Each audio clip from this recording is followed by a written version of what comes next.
Alright guys, GlueBee here, and today I will dive into my based and subjective tier list on the 5 stars in the upcoming game Honkai Star Rail. 7 of them are from the general pool of 5 stars, which are always available, and the 2 last characters will be the first 2 limited banner units that are, well, limited. Without further ado, let's dive right into it. Let's change the world!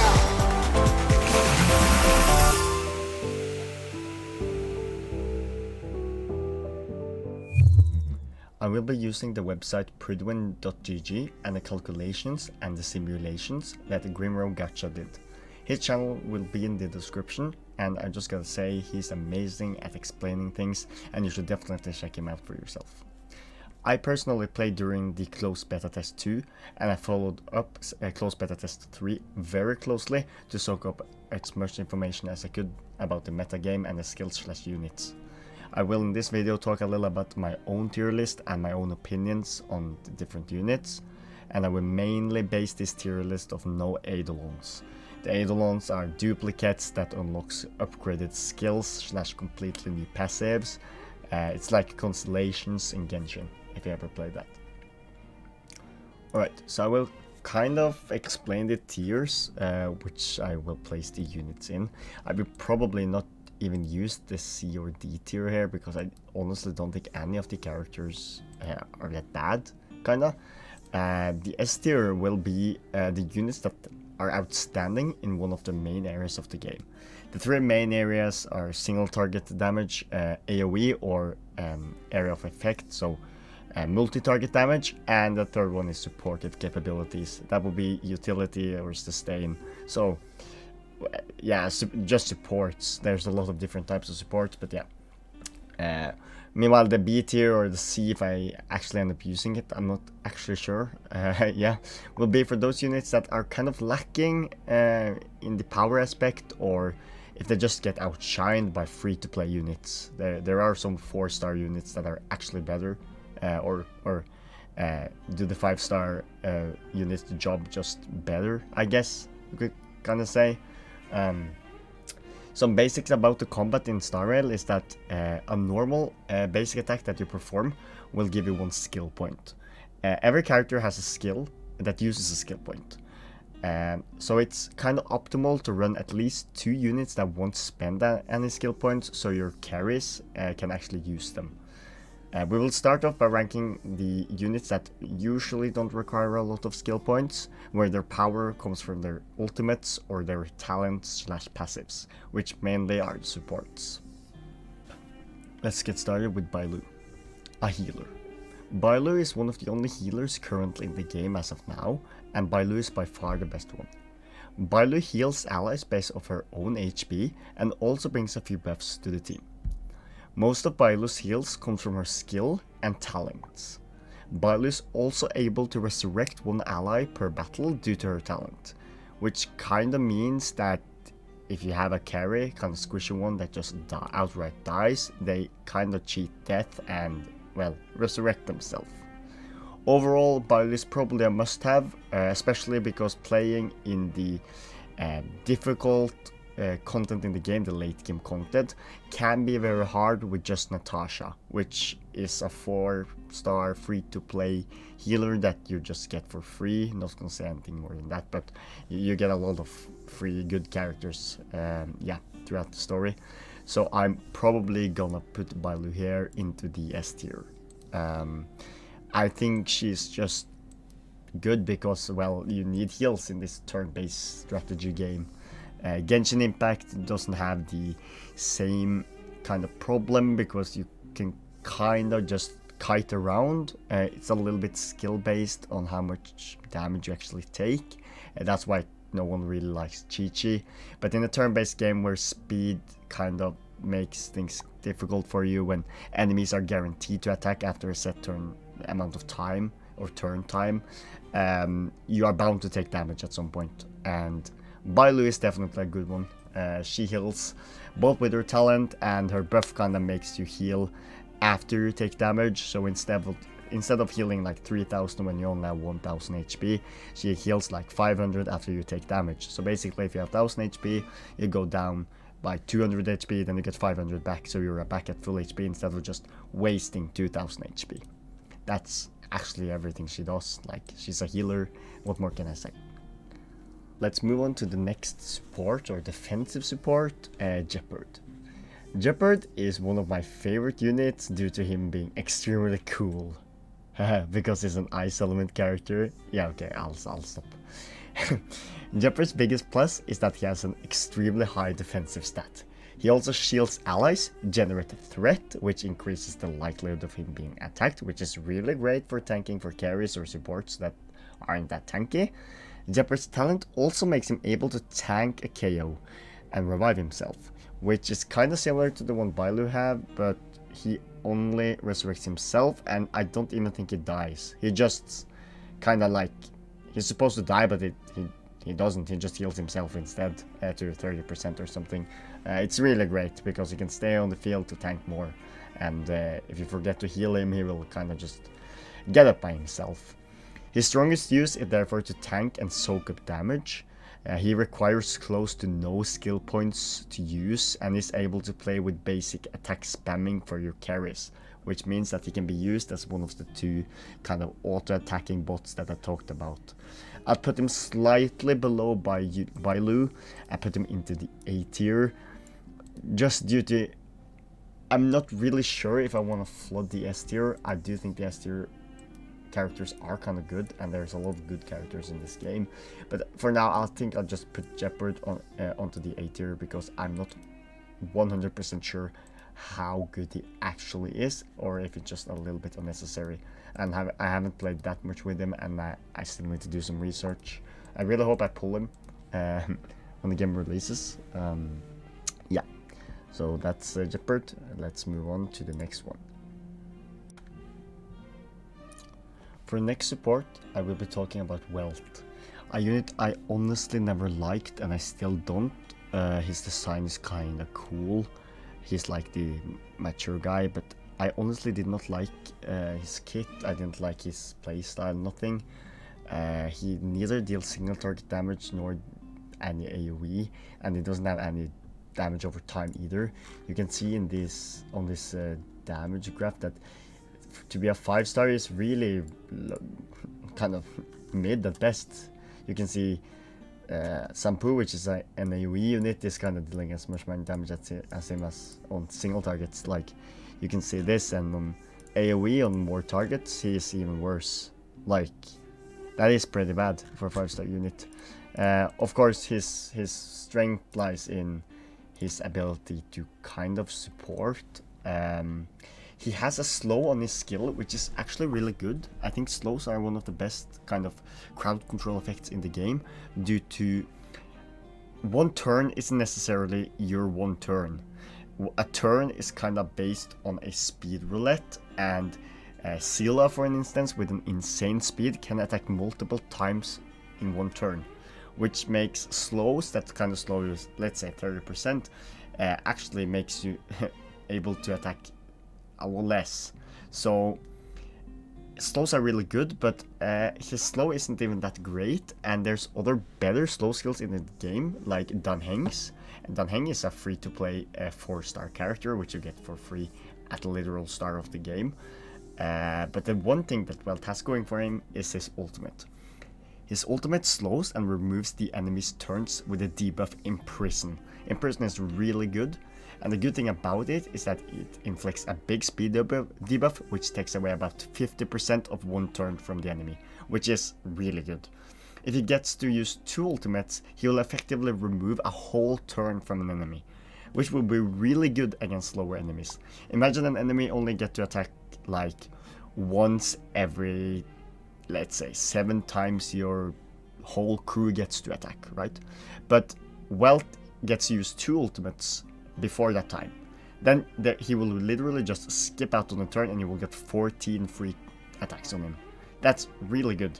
The only problem is that the Imprison is kind of bad as well, because a lot of enemies, mainly bosses, are immune to the effect, which kind of makes Welt useless. Also, one of the problems that Welt kind of have is that he's also really slow. So it's like he can't perma debuffs, but a few days ago Mihoverse kind of dropped some changes for him. So after his buff, he definitely seems like quite a decent support. So I'll say he's fine, and I would probably put him between A or B after his buffs. I think he's an A tier, but I will put him in B tier because this is my biased kind of bad tier list where I'm like, honestly, he's my like, I don't like him that much, so I'm putting him down in B, but I definitely think he has potential to be an A, even S tier in a lot of situations, but his kit is kind of situational, and against enemies that are immune to his imprison is kind of useless, so I don't really see him being S tier anytime soon, but I definitely see him being better over time. He will sit on a B tier for now, at least in my opinion. Okay, so I've saved the last support spot for my second favorite character in the game, Bronya. Bronya is in my opinion the best unit in the game, even after the nerfs. She has a lot of utility and at least 2 different types of builds. Bronya's skill advances the target by 100%, which means that they'll be able to act again instantly. It also gives them a huge damage buff on top of that, which means if a slower unit like Welt attacked right before Bronya would be able to give him that advance, which means that Welt would be able to attack again instantly with an attack buff. She also, for some reason, deals a lot of damage with her basic attack and is really fast, which is really uncommon for supports. Her skill is best suited for slower units due to this, because she has to spend a skill point to advance their actions, which means that if you use it on a fast character like Seele, you will kind of end up eating more skill points with Seele than you can generate, which means that Seele will just auto attack, which kinda makes it pointless to give her another turn, I guess. She can also be used as a skill point generation support, which means that she will only use basic attack to generate skill points and then only use her ultimate and passive skills to buff the team. Her ultimate is extremely good and buffs the attack and crit damage for all allies. This is really insane. She was also able to buff herself with her skill, which was insanely good. But the problem now is that they removed the mechanic where she actually gets the advanced turn. So Bronya will now only spend a skill point just to give herself the attack buff, which is not really that great anymore. She will still deal a lot of damage due to her passive skills and attack buffs, but that way of playing her kinda got nerfed, so she won't be able to advance the action, which kinda makes it pointless to use it on herself, I guess. You'd rather just keep that skill point for someone else. Bronya is still really good, and one of the reasons why she's my second favorite character is because Bronya exists in Honkai Impact, which I really enjoy. Yeah, it should be pretty obvious by now, but Bronya is definitely a A-tier unit. And with that, we concluded the support section. We will now move over to the more interesting one, I guess, which is damage, the DPS characters. The first DPS character I'll start with is Clara, a unit I actually haven't tried myself, but I've seen a lot of people use her somewhat efficiently. Her kit is kind of unique because her damage comes from her counters rather than her actual own attacks. She has a lot of potential due to her being somewhat tanky, and she can dish out an insane amount of damage. The catch is obviously that she has to be attacked by every single unit if she's going to deal that said damage. If we check this damage calculator, she's not even on the list here. The reason for that is because she's down here, and you can see that this is her AoE damage, over 1 million damage for this simulation. The best AoE dealer is Jing Yuan, who deals 751. Yeah, so her potential is definitely up there, but she has to be hit 5 times in one turn. It won't happen, right? But her potential to deal damage is definitely there, right? So yeah, Clara is kind of complicated when it comes to damage. She also has a pretty high taunt value, which the different types of classes that they have, I think I think Gepard is the architect, for an instance. He has a pretty high taunt value as well, and I think Clara is the destruction. I'm not 100% sure, but I think she is. And she also has a pretty high taunt value. That's a hidden stat that kind of makes the opponent want to attack you. So high taunt value means high threat, which means you're more likely to get attacked, which means Clara will be attacked more often than Seele, for an instance. And this kind of helps out when it comes to dishing out the counterattacks. Overall, I would say she has a lot more theoretical power / strength over actual power, so I'll place her in the B tier. That's only because her damage is not consistent enough for me to kind of count it as her own damage, sort of. Also, it's not Clara who deals damage, it's her robot friend Svarog. So, well, yeah. Let's move over to Yanqing. Yanqing's damage output is really good, but not the best. Yanqing will probably go to the A tier, I'm pretty sure at the very least, because he is sort of conditional when it comes to his damage. Yanqing's skill makes him able to take a pretty offensive stance, increasing his crit rate and crit damage. His ultimate further enhances these stats. That makes him kind of a powerhouse, with high crit rate, high crit damage, yeah. The big downside is that this stance can be cancelled out if he takes damage, which is sadly very likely against bosses, because they mainly use a lot of AoE damage moves, right?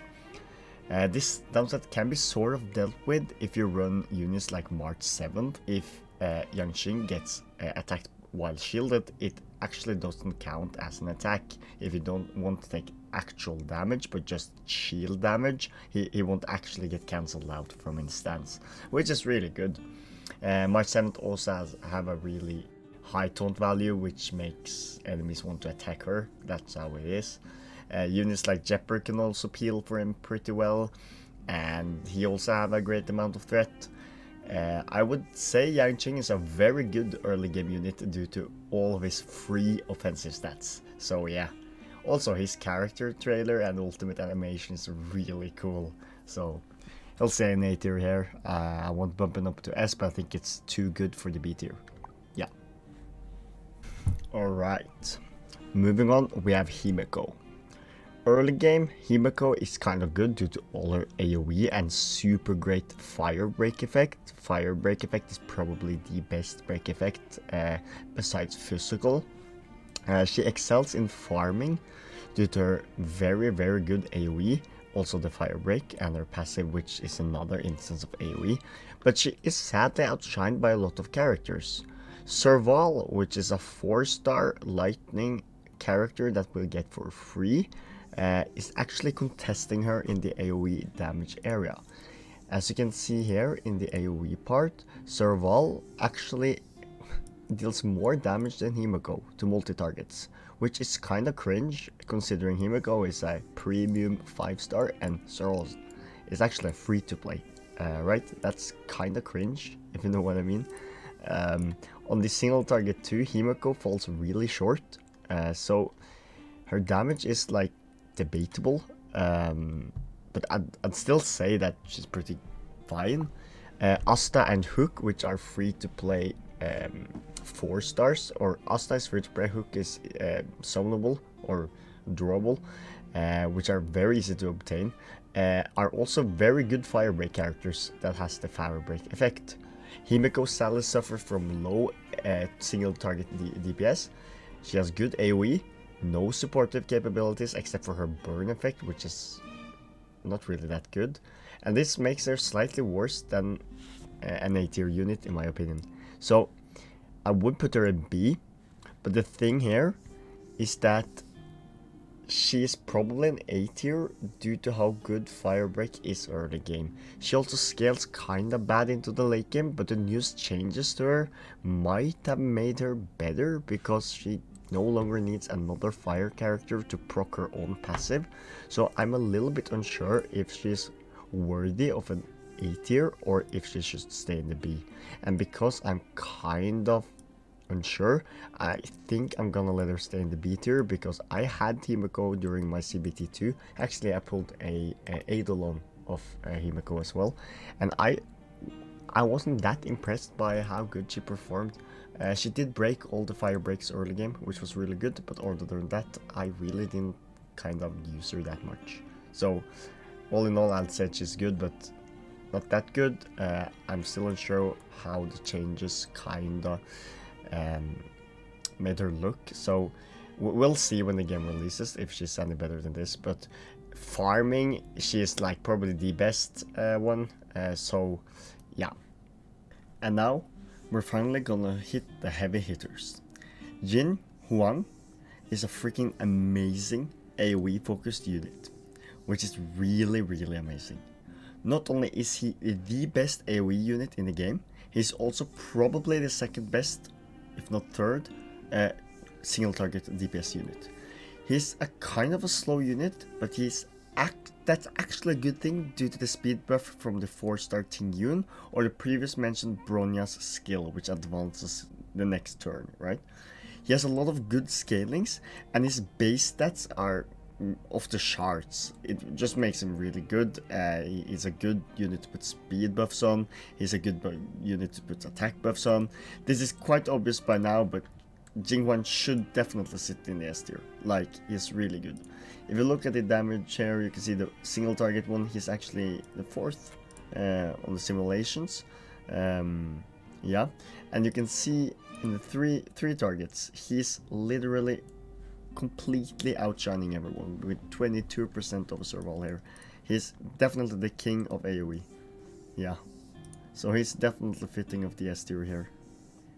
And now there's only one unit left, and that is my favorite unit in the game, Seele. Yeah, I know my favorite units are Seele and Bronya. I'm a vivid Honkai Impact enjoyer, what can I say? Also, usually her name is Seele, right? But the voice actresses and the official broadcasters are saying Seele, so I kind of think her name here is Seele. Anyways, Seele is the best single target DPS in the game by far, and this is just an instant S tier. Yeah, let's go check out the damage charts on the single target, and you can see that this is Seele's single target damage without her passive. The passive which makes her reset a turn when she gets a kill. So if you kill a unit with Seele, she gets another turn immediately. As you can see, the drawbacks with Yanqing here is that his stance gets broken and he can't deal this amount of damage. Seele does not have the same amount of like downside, except that she's super hungry. She has to eat all your skill points, which makes building teams for her kinda challenging, I guess. Yeah. She also has a passive that buffs her quantum penetration, which makes her good against neutral effective enemies as well as those with quantum weaknesses. Her ultimate has the insanest scalings in the game, and she's extremely fast. This is, however, sort of a downside too, because she eats skill points, and yeah, she kinda makes it hard to get a good team running, because she will take like 3 turns, use 3 skill points, and if you can't give her the skill points she needs, she kinda falls off, if that makes any sense. Seele kind of needs you to build a team around her and use all your resources on her. She just wants all your attention, basically. I think she's a really good late game carry, and I personally do definitely see her being good in a few years down the line, because her numbers are just so big. So yeah, that's my favorite unit for you. Just a quick talk about the Trailblazer. That's your main character, by the way. I am not sure where to place these guys, because the physical Trailblazer is fine and would probably be a B or A tier, I think.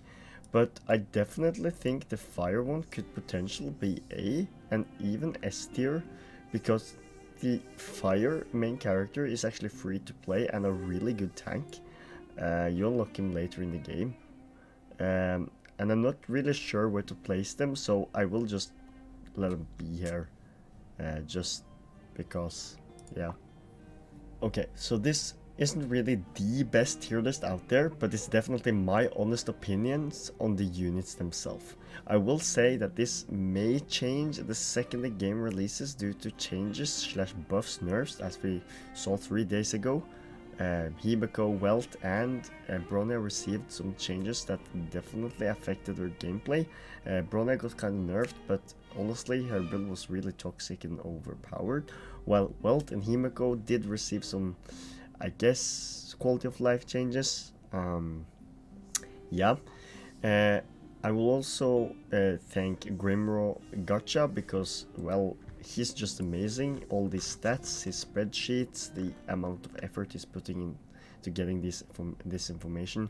I really respect him, and I really hope you would check him out. I would also like to thank you for watching. I genuinely tried my best making this video, and I put in a lot of effort to making the script, etc. I'm really bad at just reading. I'm really bad at just talking when I talk to myself. So yeah, I'm sorry I'm stuttering a lot, but it was my first try. So yeah, I'm happy with how it ended, and honestly I am just really excited for the release of the game. I will be streaming the game for at least 5 days in a row the second it releases, so catch me on Twitch. Peace out.